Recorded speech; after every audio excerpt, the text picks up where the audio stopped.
Friends, नमस्ते and welcome back to my channel Barewal Rashmi. So friends, रोज़ मैं आप लोगों के सामने कुछ ऐसी वीडियो लेकर आ रही हूँ ठंड के दिनों में कि वो बहुत ज़्यादा इफ़ेक्टिव भी होती हैं और प्रैक्टिकल भी होती हैं।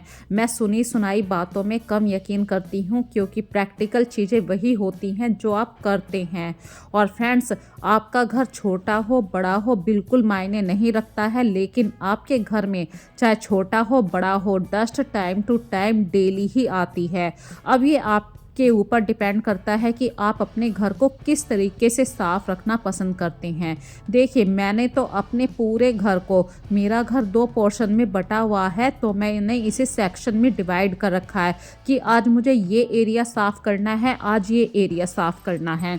उसी के अकॉर्डिंग मैं अपने घर की क्लीनिंग कर पाती हूँ। और मैं ऐसे भी नहीं करती हूँ कि आज कपड़े छोड़ दिए कल नहीं धोने के, परसों धोएंगे। मैं डेली ही लॉन्ड्री लगाती हूँ, डेली ही कपड़ों को धोती हूँ और डेली ही मेरे घर के सारे काम होते हैं। यहाँ तक कि अचानक से आए हुए गेस्ट जो होते हैं उनको अटेंड भी करती हूँ।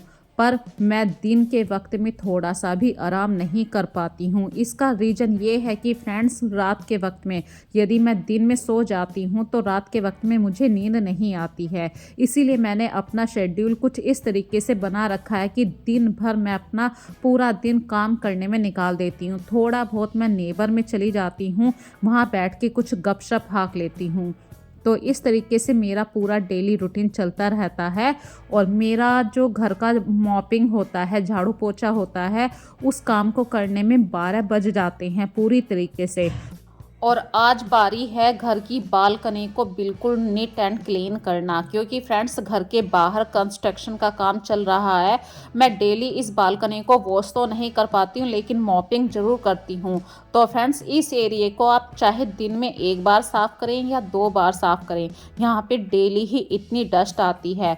तो अभी ये सुबह का टाइम है, मतलब ये टाइम है 9 या 10 बजे का टाइम है और मैं अभी बाहर वाली बालकनी को साफ़ कर रही हूँ। इस वाली रेलिंग को भी मैं डेली ही साफ़ करती हूँ, क्योंकि कभी ना कभी हम कुछ ना कुछ कपड़ा भी यहाँ पे सुखा देते हैं। जैसे कि नहाकर आते हैं बच्चे, नहाकर आते हैं तो बच्चों की हैबिट होती है कि वो टॉवल को चेयर के हैंडल पे डाल देते हैं। तो मैं उनको मना करती हूँ कि वहाँ ना डाल के टॉवल को बाहर वाली रेलिंग पे सुखा दो। इससे पहले ही बच्चे मतलब रेलिंग पर टॉवल डालें तो मैं उनके ये काम करने से पहले ही रेलिंग को पहले से ही साफ़ कर देती हूँ। इससे क्या होता है कि रेलिंग पर जो डस्ट होती है वो टॉवल के ऊपर नहीं आती है। और फ्रेंड्स, ये काम जो आज मैं कर रही हूँ, जैसे कि गेट को साफ़ करने की, ये डस्टर इतना हेल्पफुल हो जाता है कि जैसे कि कुछ एरिए पर मेरा हाथ नहीं जा पाता है। ये ग्लास डोर है मेरी बालकनी का और ऊपर तक हाथ नहीं जा पाता है, तो इस तरीके के जो डस्टर होते हैं ये डस्ट को अपने अंदर बहुत ही जल्दी एब्जॉर्ब कर लेते हैं। तो ये डस्टर आपकी क्लीनिंग में बहुत ही ज़्यादा हेल्पफुल होते हैं। महीने में तो 1 बार मैं इस ग्लास वाले गेट को ज़रूर साफ़ करती हूँ, अदरवाइज़ इस गेट के ऊपर फिर इतनी ज़्यादा डस्ट भी आ जाती है। कभी पानी के छींटों के निशान आ जाते हैं, हाथ से हैंडल को पकड़ते हैं उस हैंडल पर भी निशान आ जाते हैं। तो चीज़ों को देखिए, जितने हमारे घर में एफर्ट्स होते हैं उतना ही उन चीज़ों को सही से ऑर्गेनाइज करना भी हमारी ही जिम्मेदारी होती है। चीज़ें तो हम खरीद लेते हैं, लेकिन उन चीज़ों की क्लीनिंग करना, उन चीज़ों का सही से रख रखाव करना, ये सब हमारी ही रेस्पॉन्सिबिलिटी होती है। और इसी तरीके से अपने इंडोर्स एरिया का जो जीना है, रेलिंग है, वो ग्लास वाली रेलिंग है, इसके लिए इस तरीके का जो डस्टर होता है बहुत ही हेल्पफुल होता है। दोनों साइडों से पूरी ग्लास वाली रेलिंग साफ़ हो जाती है। और फ्रेंड्स, चलते चलते अब देखिए पूरी किचन की साफ़ सफाई भी मैंने पूरी कर ली है। मैं कितनी सारी वीडियो में आप लोगों को पहले भी दिखा चुकी हूँ मैं अपनी किचन को कैसे साफ़ करती हूँ। यदि देखना है तो आप मेरी पहली वीडियो को भी देख सकते हैं।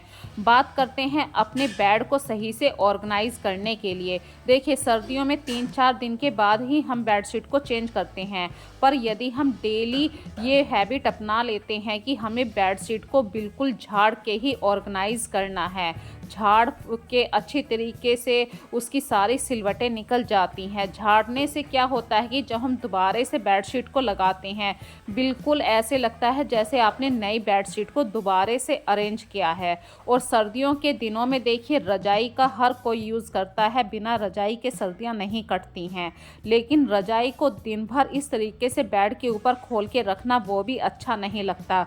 यदि ज़्यादा सर्दियां पड़ रही हैं और आपके घर में छोटे बच्चे हैं, तो आप एक छोटे वाला हल्के वाला ब्लैंकेट, जिसको आप दिन में भी यूज़ कर सकते हैं, अपनी रजाई के ऊपर इस तरीके से डाल लीजिए। जब आपका काम ख़त्म हो जाए, जैसे कि आपको बैठना है हल्की सी देर के लिए, थोड़ी सी देर के लिए सोना है, लेटना है, तो इस तरीके के ब्लैंकेट को आप उस समय यूज़ कर सकते हैं। और रात के वक्त में हम अपने बेड के हेड सेक्शन पे कितनी सारी चीज़ों को रख देते हैं, तो जब भी आप जिस एरिया को भी साफ़ करें, वहाँ से उन चीज़ों को प्रॉपर उठाते रहें, उन्हें प्रॉपर प्लेस दें। और फ्रेंड्स, नया साल आने वाला है, पुराने साल जाने वाला है, तो पुरानी चीज़ों को अब डिस्ट्रॉय कर दीजिए। जैसे पुराने वाला कैलेंडर मैंने यहाँ से हटा दिया, और ये सामने वाली वॉल बिल्कुल ही खाली हो चुकी है। इस वाली वॉल पे मैं फिर से एक नया कैलेंडर इंस्टॉल करूँगी, तो वो अभी मेरे पास नहीं है।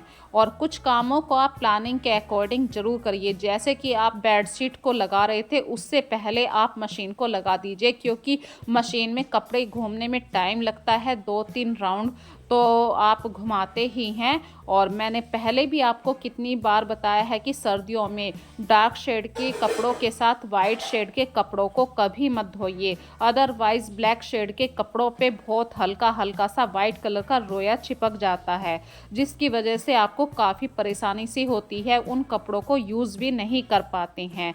तो छोटी छोटी सी बातों के साथ यदि आप अपने घर को संभालेंगे, ऑर्गेनाइज करेंगे, आपको घर बिल्कुल भी संभालना मुश्किल नहीं लगेगा।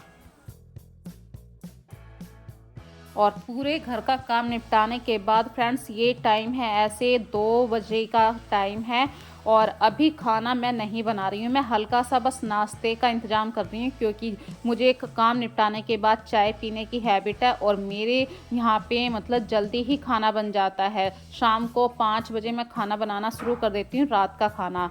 तो अभी मैं हल्का हल्का सा ही नाश्ता कर रही हूँ। जैसे कि कार्तिक भी अभी बाहर से आने वाला है, आस्था भी बाहर से आने वाली है, तो एक एक कप चाय के साथ हम 2-2 ब्रेड ले लेंगे। इससे क्या होगा कि हमारी हल्की सी भूख भी शांत हो जाएगी, और शाम का जो खाना होगा वो हम प्रॉपर टाइम से, मतलब रात होने से पहले पहले हम खा लेते हैं। 7 बजे तक हमारे घर में खाना पीना हो जाता है। तो सर्दी हो गर्मी हो, यदि आप अपने खाने की हैबिट्स में कुछ चेंज कर लेते हैं 40 की उम्र के बाद, तो बिल्कुल आपको अपनी खाने पीने की आदतों में सुधार कर ही लेना चाहिए। तो यहाँ पे देखिए, मैंने ब्रेड को देसी घी में सेक लिया है, और उसके ऊपर हल्का सा नमक लगाया है। ये मेरी फेवरेट चीज़ है, चाय के साथ ब्रेड को खाना, मतलब टोस्ट आप बोल सकते हैं। सिके हुए जब ब्रेड होते हैं, ये काफ़ी कुरकुरे और क्रिस्पी हो जाते हैं, तो ये मेरी फेवरेट हैं। और फ्रेंड्स, आज काफ़ी टाइम है भी मेरे पास, मैंने रात में मेथी भिगो दी थी, तो आज बनाएंगे मेथी के लड्डू। तो इसके लिए देखिए, मेथी को अच्छी तरीके से छान लीजिए। उसका सारा पानी जब ख़त्म हो जाए, आपको मिक्सी के अंदर मेथी का पेस्ट बना लेना है, और इस तरीके का गाढ़ा पेस्ट रखना, इसमें पानी बिल्कुल नहीं डालना है। ऐसी छोटी छोटी सी बातों को जब आप ध्यान रखेंगे, आप परफेक्ट तरीके से अपनी कुकिंग को एंजॉय भी कर पाएंगे, और एक परफेक्ट स्वादिष्ट लड्डू भी आप प्रिपेयर कर पाएंगे। तो मैंने घी लिया है, इसमें 2 बड़े चम्मच, और उसके अंदर फिर मेथी को भूनना है। मेथी के भूनने की भी जांच होती है। जब आप मेथी को शुरू में कढ़ाई के अंदर डालेंगे, वो बार बार कढ़ाई के अंदर चिपकती रहेगी तली के अंदर, और भुनने की जांच होती है, कढ़ाई अपने आप ही मेथी को छोड़ देती है। देखिए, पहले जब मैं भून रही थी मेथी चिपक रही थी, अब कढ़ाई में बिल्कुल भी नहीं चिपक रही है। ये जांच होती है मेथी के भुनने की। अब उसी कढ़ाई के अंदर मुझे 1 कटोरी आटे को भी भूनना है, क्योंकि मेथी के लड्डू बहुत ज़्यादा कड़वे होते हैं, और आटा सब कुछ ड्राई फ्रूट्स जब हम डालेंगे तो थोड़ी सी कड़वाहट कम हो जाएगी। और आटा भूनने की भी जांच होती है कि बहुत ही अच्छी अरोमा आपके घर में फैलनी शुरू हो जाती है। आटा भूनने की एक जांच होती है कि बहुत ही अच्छी सी स्मेल भी आने लगती है। तो जब आटा भून जाए, उसका कलर चेंज हो जाए, सारे मिश्रण को आपको दूसरे बर्तन में ट्रांसफ़र कर लेना है। अब उसी कढ़ाई में आपको थोड़ा सा घी फिर से डाल लेना है, क्योंकि जब हम लड्डू बनाते हैं घी का काम मेन होता है। अब इस घी के अंदर लो फ्लेम पे आपको गैस कर देनी है, मतलब यहाँ पे आप तेज़ गैस पे यदि कणी को या गोंद को भूनेंगे तो अंदर से कच्ची रह जाएगी। तो आपको धीरे धीरे ये घी गर्म करना है। फिर इसके अंदर आपको थोड़ी थोड़ी मात्रा में एक एक मुट्ठी भर के गोंद को या कणी को डालना है, और जैसे ही आप डालेंगे वो कचरी होती है ना, चावल की कचरी, उस तरीके से भुननी शुरू हो जाती है, कलर चेंज हो जाएगा। और सारी कचरी कह रही हूँ सॉरी, गोंद जब आपकी भुन जाए, आप दूसरे बर्तन में इसे ट्रांसफ़र कर लीजिए। और यहाँ पे मैं छोटी सी बात और बता रही हूँ, देखिए घी की कढ़ाई है, तो अब ये सर्दियों में घी को यदि आप दूसरे बर्तन में करेंगे तो जम जाएगा, आधा घी तो हमारा बर्तनों में ही लग जाता है। तो मैं एक ही कढ़ाई के अंदर सारे घी का काम कर रही हूँ। अब जितना घी बचेगा ना, इसके अंदर मैं जितने भी ड्राई फ्रूट्स हैं उन सबको भून लूँगी।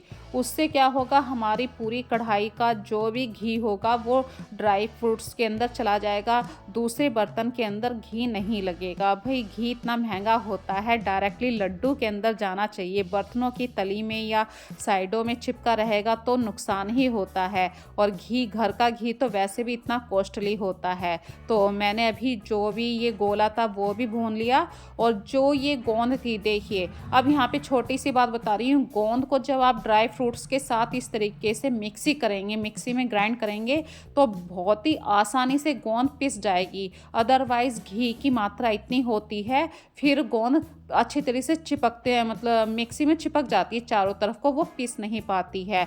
तो कुछ सूखा सा नारियल ज़रूर उसके साथ ऐड करें।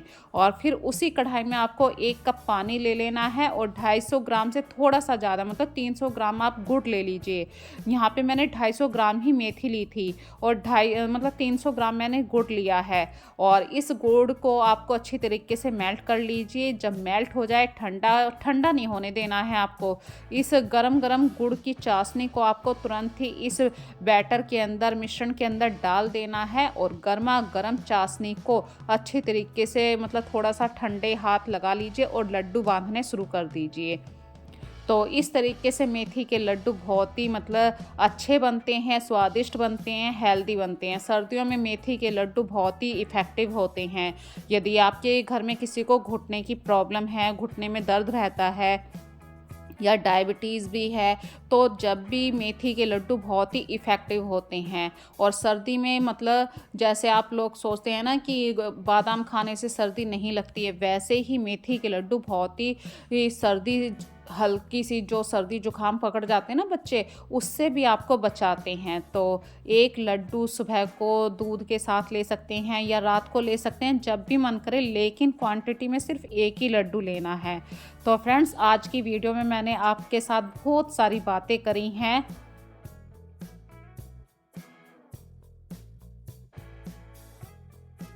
और मुझे फ्रेंड्स काफ़ी टाइम हो गया किचन में खड़े खड़े काम कर रही हूँ।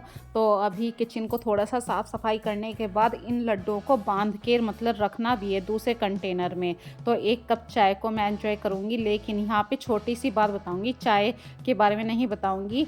जब भी आपके घरों में थोड़े से बिस्किट बच जाते हैं, तो आप अपने घर में कुछ भी, मतलब खाली डिब्बे जो होते हैं, तुरंत ही उसके अंदर ये बिस्किट फिल कर दीजिए, क्योंकि सर्दियों का टाइम है।